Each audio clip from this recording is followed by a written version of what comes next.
नमस्कार। स्त्री दर्पण के सभी साहित्य अनुरागियों को मेरा हार्दिक अभिनंदन और नमस्कार।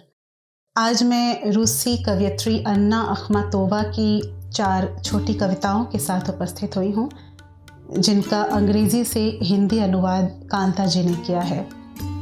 अन्ना अखमातोवा का जन्म 3 जून 1889 को हुआ था और निधन 5 मार्च 1966। उनका जन्म उड़ीसा के उपनगर बोल्शोड फॉन्टेन में हुआ था और उनका बचपन अधिकतर सेंट पीटर्सबर्ग के निकट पावलोवस्क में बीता। बाद में वे जारस्को सेल में रहीं। गर्मी की छुट्टियों में वो ब्लैक सी जाती थी। पहले कीव के महिला कॉलेज में कानून की स्नातक बनी, लेकिन रुचि न होने से वे सेंट पीटर्सबर्ग लौट आईं, जहां उनका अधिकांश जीवन बीता। 1910 में कवि गुमिल्योव से उनका विवाह हुआ और 1918 में तलाक हो गया और फिर पुनर्विवाह हुआ। 1921 में गुमिल्योव पर षड्यंत्र का अभियोग लगा और 24 अगस्त 1921 को फांसी दे दी गई। 1941 तक अखमातोवा लेनिनग्राद में रहीं। वहाँ से स्थानांतरित किए जाने पर 3 वर्ष ताशकंद में बिताए और जून 1944 में वे वापस लेनिनग्राद चली गईं। 1912 में वे इटली गईं और 15 वर्ष बाद एटना ताउरमिना नामक कविता पुरस्कार लेने वापस आईं। अगले ही साल उन्हें ऑक्सफोर्ड में ऑनररी डॉक्टरेट की उपाधि भी मिल गई। उनका पहला कविता संकलन शाम 1912 में प्रकाशित हुआ, जिसकी सिर्फ 300 प्रतियां छपीं। 1914 में सुमिरनी के प्रकाशन से उन्हें प्रतिष्ठा और प्रसिद्धि मिली।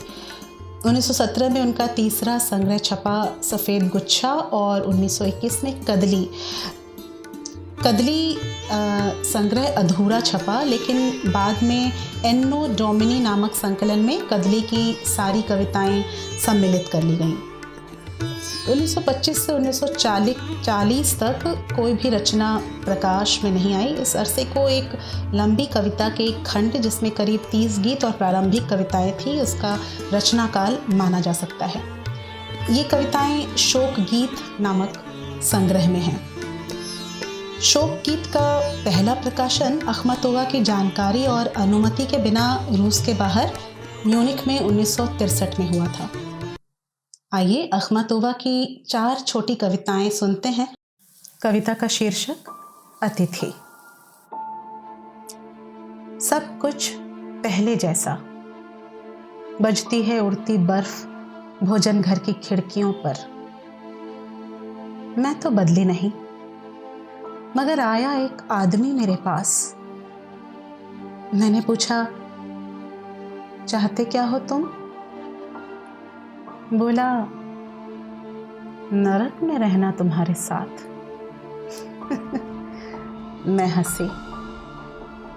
निस्संदेह बर्बाद हो जाएंगे हम दोनों।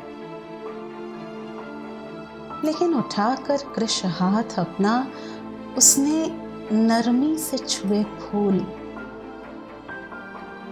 मुझे बताओ, ये कैसे करते हैं प्यार तुम्हें? तुम कैसे करते हो प्यार? मुझे बताओ। निर्निमेष देख रही थी, धुंधली आंखें उसकी, अंगूठी मेरी। उसके ज्योतित कुरूप चेहरे की हिली नहीं एक भी पेशी। मैं जानती थी, मुझे पता है। ओह, उसका सुख है यह जानना, उत्कटता से और आवेग सहित, कि उसे चाहिए नहीं कुछ और कि मैं उसे कर सकती नहीं इनकार। कविता का शीर्षक जंगल में। हीरे 4 आंखें, 2 उल्लू की और 2 मेरी। भयावह है अंत कहानी का, जिस तरह मरा मंगेतर मेरा। बस रही हूं सघन गीली घास पर, मेरे बजते हैं शब्द निरर्थक। उन्हें ध्यान से सुनता है, अपनी अहंता में नीचे देखता हूँ। देवदार का है घेरा हमारे चारों ओर, और ऊपर आकाश एक काला चौकोर। तुम्हें मालूम है तुम्हें, उन्होंने उसे मार डाला। मेरे बड़े भाई ने उसे किया हत, किसी खूनी द्वंद्व में नहीं, न युद्ध क्षेत्र में न युद्ध में, बल्कि जंगल के सुनसान रास्तों में। मुझसे मिलने आ रहा था जब मेरा प्रेमी। कविता का शीर्षक अलेक्जेंड्र ब्लॉक के लिए। गई थी मिलने कवि से दोपहर इतवार।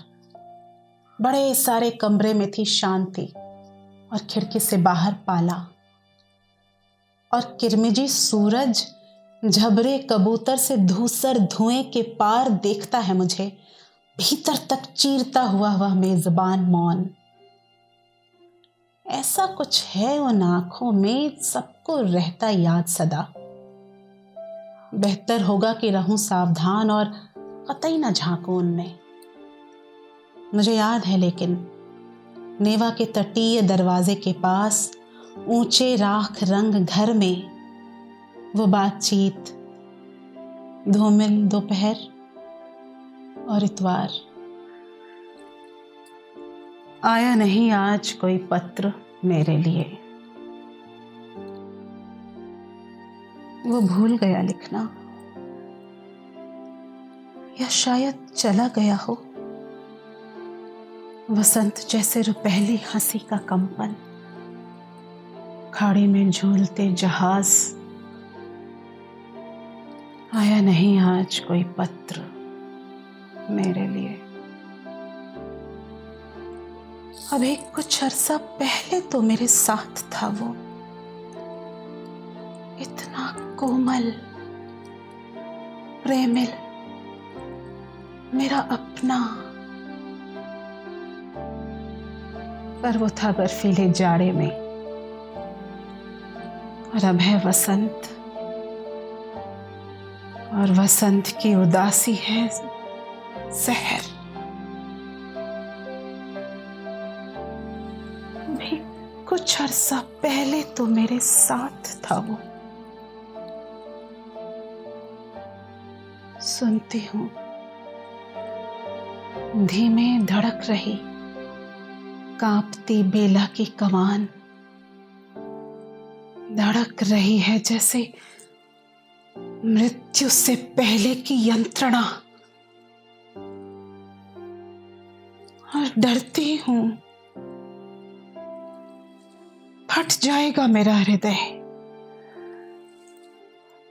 नहीं कर सकूंगी पूरी ये भावाकुल पंक्तियां।